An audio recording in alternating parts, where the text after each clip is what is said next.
And with that, I pass on to Ms. Gordon. Tracy, I'm going to set up your slides. Okay. So while Deepak is doing that, I'll just say thank you so much to C&E for inviting me to be here today. As Mike mentioned, you know, it's not often that some of us who are more academically inclined get a chance to get out of the ivory tower and talk about the design of fiscal institutions in the real world and in real time. So this is one of my favorite topics, and Puerto Rico is an area that's close to my heart, so I'm glad to be involved in this conversation. So I can, let's see if this works. Yay, terrific. So my expertise is in state and local government in the United States. So I'm going to pull back a little bit from the context of Puerto Rico and Chile and talk about what we know from the U.S. So during the recession, there were pleas for assistance for states. People might remember that California was teetering and not looking so good, and now California actually looks pretty great. But there were entreaties to provide assistance to the states, and a lot of people said that that aid from the federal government should come with institutional reforms, things like stricter caps on taxes, budget stabilization funds or rainy day funds, and limitations on debt. And what those conversations missed is that states already have a lot of these rules in place. So in particular, about half of the states have tax and expenditure limits, meaning that taxes need to be approved by a 2/3 majority, or expenditures can only rise with population and inflation or with personal income. As Andres mentioned, 49 states, all states except Vermont, have a balanced budget rule, and all but 3 states have budget stabilization funds or rainy day funds requiring that states save. So where did these institutions come from? Well, they were born out of a crisis, actually. So I love this graph because it basically shows that the national government was a bit player when it comes to providing services and issuing debt until fairly recently in our history. State and local governments were really where it's at. The problem is that states really ran up a lot of debt between 1820 and 1838. They invested in railroads and canals. They went into partnerships with banks, a lot of things that are not legal today. And then the financial panic of 1837 hit, and 8 states defaulted, 8 states and Florida defaulted. 5 states repudiated their debts or just said, we're not paying. 2 states were able to renegotiate with creditors, and 2 states delayed payments but ultimately repaid. And I should say that those states that delayed payments but ultimately repaid actually were shut out of credit markets for a little while, but eventually after the Civil War were able to borrow again. So the states that did go through trouble went through this period of reform where they adopted debt limitations or procedural requirements on the issuance of debt, things like 2/3 requirements, numerical targets for how much debt could be outstanding as a share of revenues, and also some of these balanced budget rules. So this is a legacy of the crisis that happened in the early 1800s. Well, one theme in this literature is that you have to be aware of unintended consequences. So as the states adopted these limits, local governments went on a borrowing spree, and then in the 1870s, there was another crisis where local governments defaulted, and states actually adopted reforms that applied to local governments. So you can see that in the chart.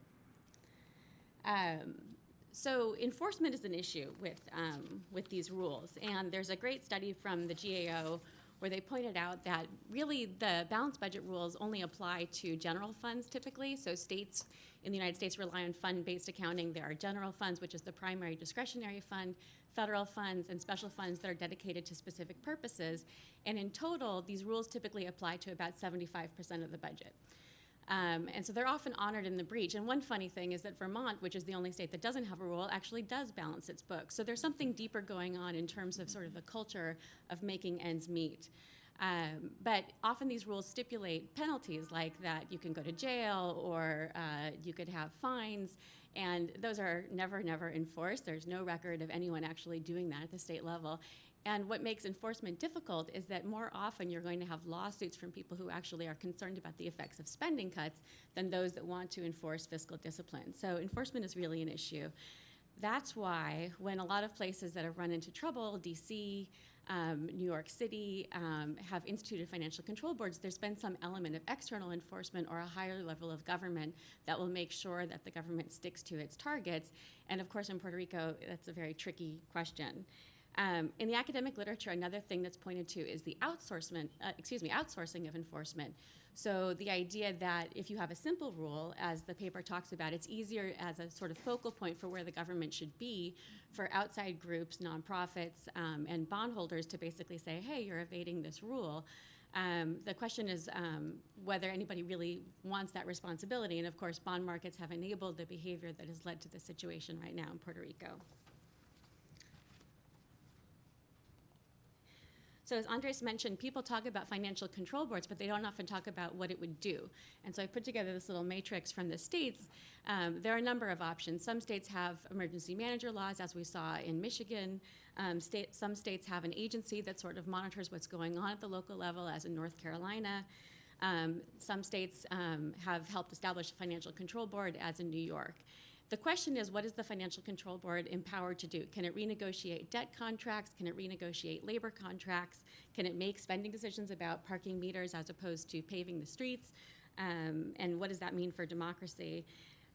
There is some literature that suggests that having local representation actually makes financial control boards work a lot better. So in Miami, for example, that was a big part of the control board. In DC, there were concerns that there wasn't as much local representation.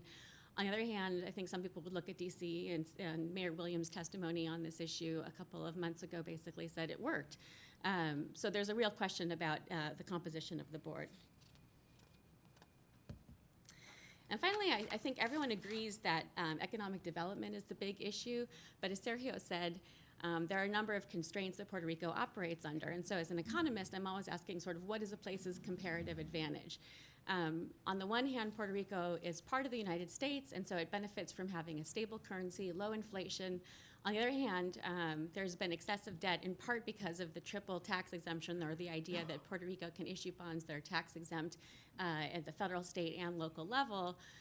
So being bound by US laws hasn't always been a good thing.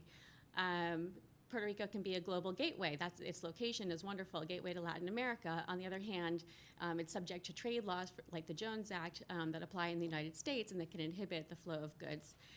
Puerto Rico has an excellent higher education system. It's partly an overhang of the tax subsidies for pharmaceutical companies that relied on workforces that could do the job, and they had an incentive to invest in workforce development.